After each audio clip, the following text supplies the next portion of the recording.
Krystal and I are pleased now to be joined by Nick Bryant, author, activist. You can head over to EpsteinJustice.com to find information on Nick's nonprofit. You can buy his books as well. There'll be links in the descriptions. Nick, thank you so much for being here. It's great to be with you. Can you actually start just by telling us about Epstein Justice, the nonprofit that you run, and all of the work that you guys are doing?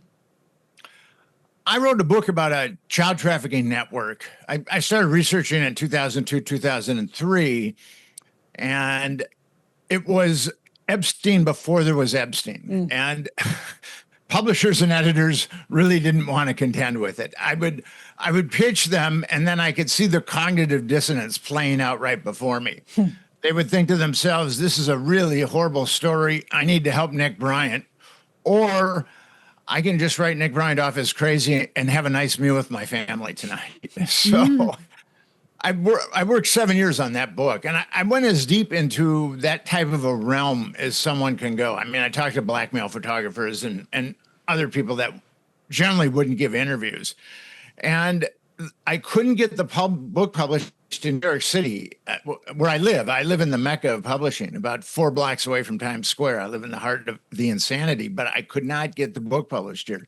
So I finally got it published by a small press on the West Coast in 2009, 2010. And in the interim, I had become an activist regarding anti-child trafficking. I've spoken at a lot of conferences. The National Center on Sexual Exploitation has an international summit every year, and I've spoken at 3 of those. And I've spoken at a lot of conferences. I've really got involved in this particular subject. And then I was reading about someone named Jeffrey Epstein in 2011, and he seemed to have an insatiable appetite to molest underage girls. But then I also saw that a grand jury had said that he hadn't molested a single child.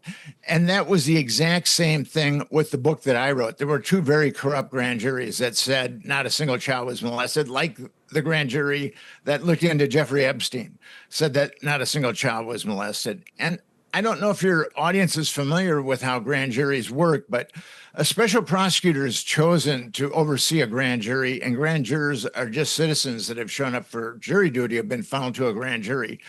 And the special prosecutor is solely responsible for calling the witnesses and showing the grand jurors exhibits and of evidence. And there was a New York Supreme Court judge that said grand jurors have so much, or special prosecutors have special prosecutors have so much power over grand jurors that they could get them to indict a ham sandwich. So I saw that a ham sandwich was indicted in Florida, and then I went down there and ultimately went down there in 2012. And so before the infamous influencer binder moment from Pan Bondi, where they claimed, oh, this is the Epstein files phase 1, and they claimed to be releasing all of this new information, you actually had published even more of that information. You were the first person to put out the Epstein Blackbook. In fact, I think it's fair to say that you are the person, journalist or non-journalist, government agency, or anyone on the planet who has exposed the most information about Jeffrey Epstein. So can you take us back and talk to us about his Black Book, what it contained, and what you take to be the import of that and what it exposes about the way that he operated? Well, I was the first guy to publish the flight logs too. And when I was in Florida 2012 investigating this, I do my thing. I was knocking on doors, talking to people, making calls. And then I had a fortuitous experience where I was able to acquire the Black Book. And how the Black Book came into being as far as me being able to access it, Alfredo Rodriguez, Jeffrey Epstein's house manager, stole it.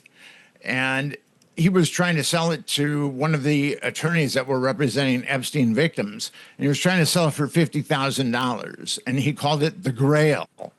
And the attorney called the FBI. The FBI did a sting, and then attorneys for Epstein ultimately got the Black Book, or attorneys for the victims ultimately got the Black Book, and that's how I got it. but I can remember the day that I got it. I was staying near Naples, and most of my beat at that point was Fort Lauderdale, Miami. So I woke up really early one morning. Lawyers generally like to have meetings early in the morning. So I wasn't on too much sleep, and I drove there, and then he handed me the black book, and I just went like, whoa. And and then I went to a Dunkin' Donuts and had a couple of cups of coffee and looked through it all. And I was really stunned. But what was really edifying to me, and I think that I might have been the first journalist to know this, is there's well over 100 victims in the Black Book, well over 100 victims. And I started calling them. And most of them did not want to talk to me, which I understand. I've taken on this topic before, and a lot of victims just don't want to talk because they've been so badly burned. Yeah. But I did talk to a few of them, and they talked about being flown around, and they talked about an island. And at that point, I realized that Epstein was running a nationwide pedophile network, and that he had an island where he would fly girls. And I came back to New York City in 2012, and again, editors and publishers really weren't enthusiastic about that information. And in your experience, I mean, there's that famous video, I think that Project Veritas got of Amy Robach back in the day saying they killed her Epstein story. She had it all.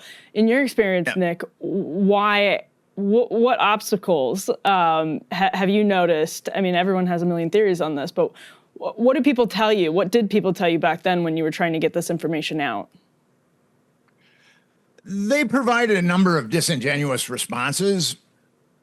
Like it was too old. I mean, one editor told me it was too old when, like a month later, they published an article on the Revolutionary War. So obviously, but they just didn't want to touch it. It was radioactive, and because I was the fountainhead of it, they looked upon me as radioactive. And if you look at how the media has covered Epstein, they've been pretty good at digging up salacious dirt on Jeffrey Epstein and his co-conspirators. But I'm not aware of one major media outlet that has called for justice, because so many little girls were molested by the machine that Jeffrey Epstein and Ghislaine Maxwell built. And why don't we have outrage in the media? I mean, why don't we have people in the media demanding that there be a congressional investigation? I just think that that's bizarre. Yeah. Let's put A7 up on the screen. This is, excuse me, with regard to this video that was released, when the Department of Justice under Trump puts out this 2-page memo saying nothing to see here, case closed, Jeffrey Epstein killed himself. And they put out this video that purported to show Jeffrey Epstein's cell that they claimed was completely unaltered. Well, it turned out there was at least 1 minute that was missing from the video. Pam Bondi gave an explanation of, oh, well, it's just like that. It always resets at that time. CBS dug in, and they found a number of instances where the video appeared to have been altered and edited. And they also had a source that told them that's not true, that there was this minute originally missing, and that there's some weird reset every night that leads to this minute being missing. So, yeah, I'm curious your reflections on the way that this Trump administration has behaved, and what you make of the extraordinary moves of, oh, we're going to release the files, and here's these binders that expose nothing new, and the client list is on our desk. Pam Bondi says we're reviewing hundreds of thousands of hours of footage, and that's why it's taking so long. To all of a sudden, there's nothing to see here. We're closing the case. Here's a video. Everyone shut up. And now Trump is saying, well, there are files and my name may be in them, but it was put in them by, Hillary Clinton or Brennan or Comey or some other of my adversaries. How are you making sense of all of this? Well, let me address the prison. The Bureau of Prisons took an unbelievable amount of heat in 2019 when Jeffrey Epstein apparently killed himself.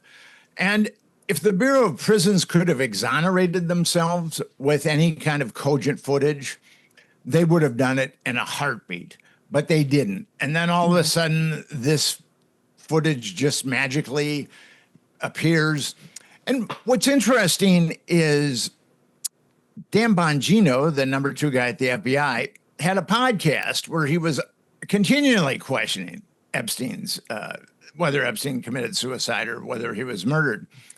And then he gets behind this ridiculous footage. I mean, really, really ridiculous footage, and thinks, yeah, Jeffrey Epstein murdered himself. I've got no doubts now.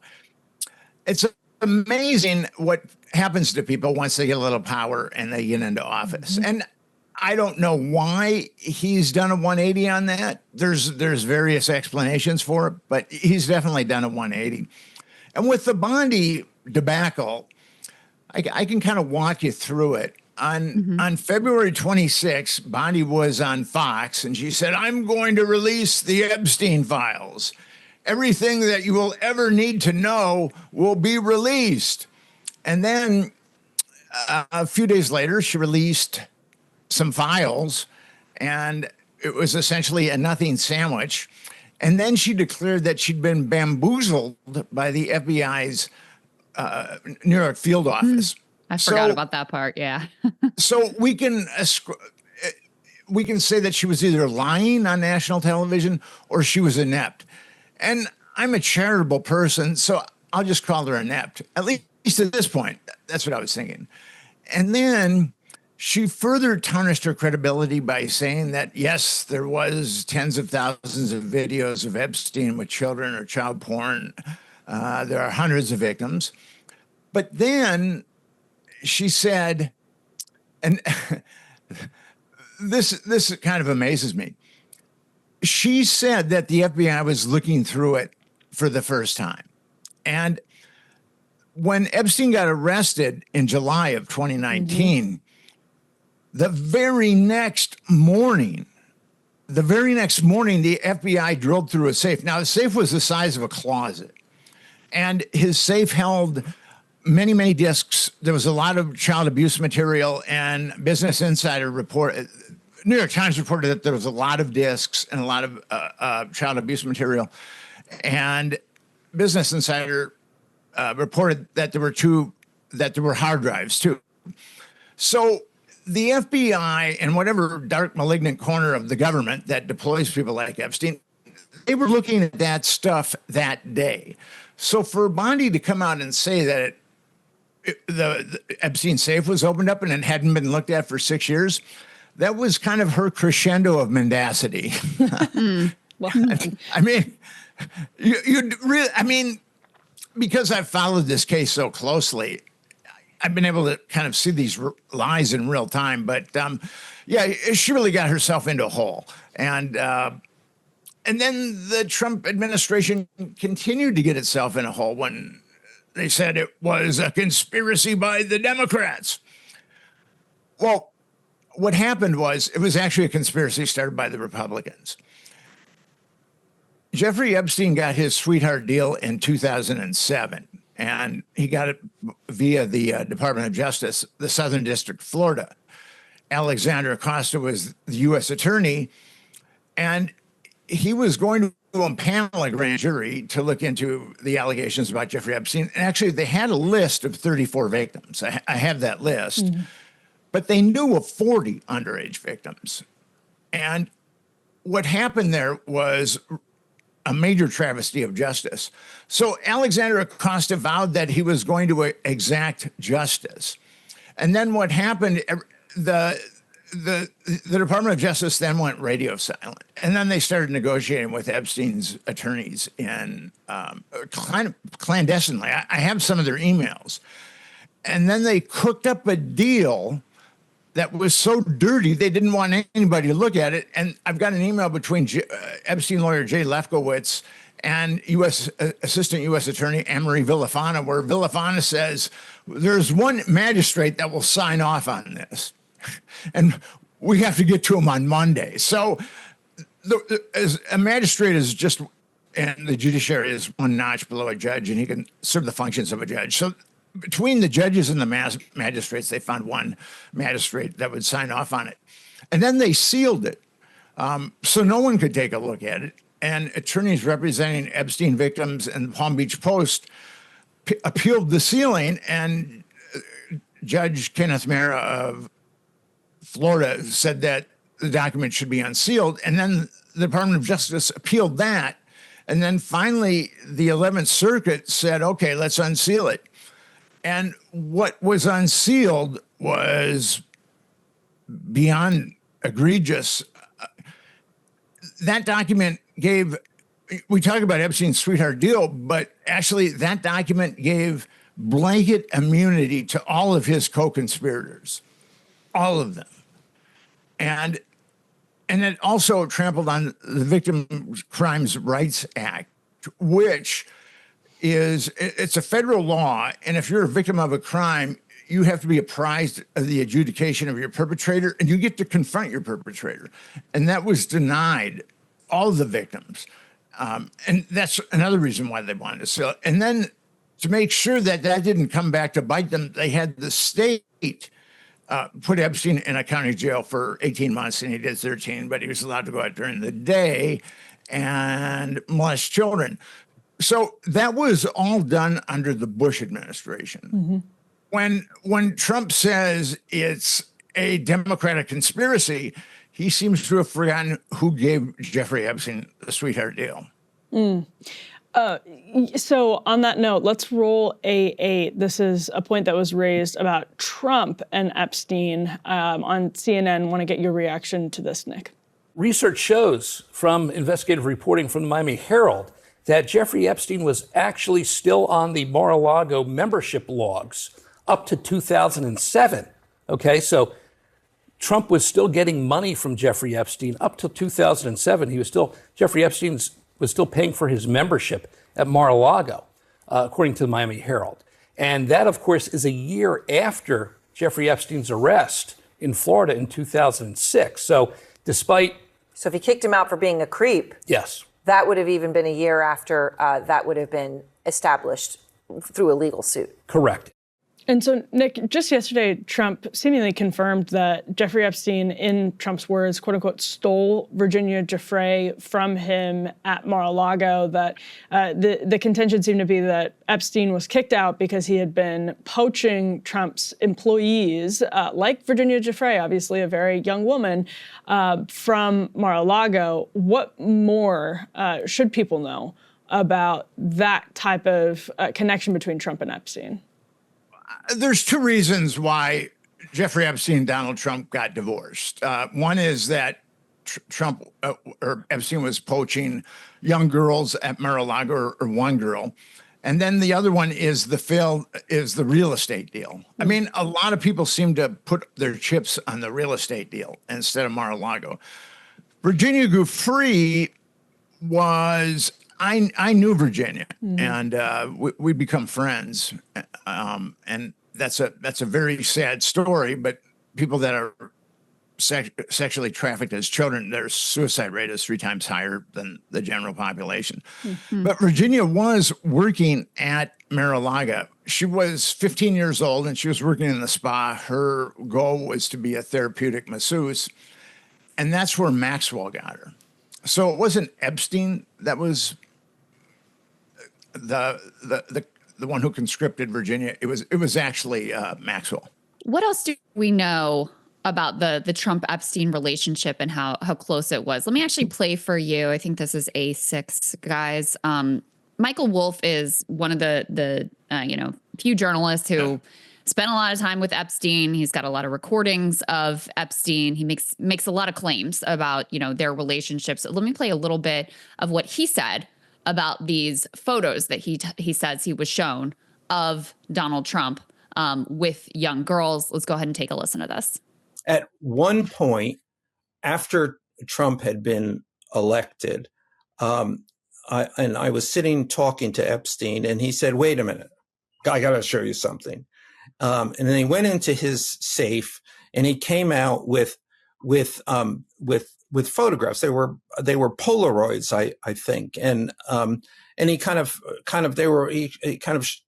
spread them out like playing cards, and it was Trump. I mean, I think there were a dozen of them, and it was Trump with girls of an uncertain age at Epstein's Palm Beach house where all of the things that he would ultimately be accused of took place. And I remember very vividly 3 of them. There are 2 in which Trump is, the girls, topless girls, are sitting on Trump's lap. And then a 3rd in which he has a stain on the front of his pants. And the girls are kind of pointing at it, sort of bent over, laughing, covering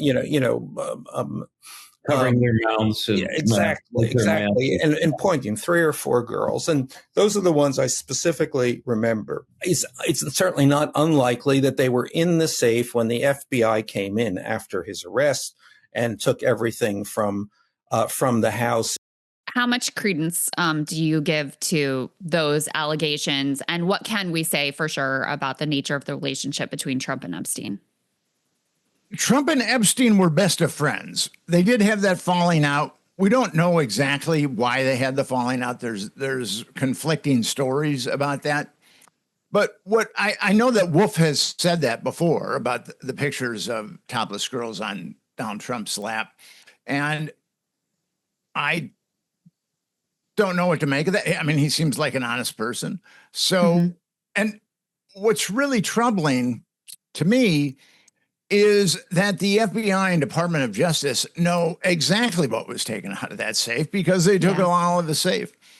And there was that crazy document that they came out with on July 6th that said there was a couple of things I agreed with, that there were over 300 gigabytes of child exploitation material and that there were over 1,000 victims. I do agree with those 2 things. I agree that Jeffrey Epstein had a huge cache of child abuse material, and I agree that there are well over 1,000 victims.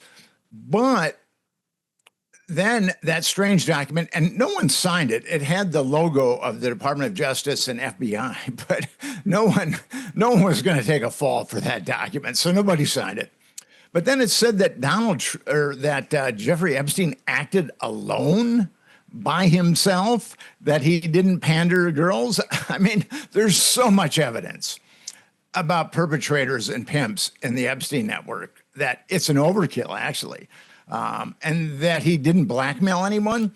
So that document was really horrible because the best thing that you can say to someone who's been sexually abused as a child or someone who's been sexually assaulted is, I believe you. The worst thing that you can say to someone that's been trafficked as a child or sexually assaulted is, I don't believe you. And the Trump administration was, with that document, the Trump administration was saying, I don't believe you to hundreds of victims. And that's really troubling. That's really troubling.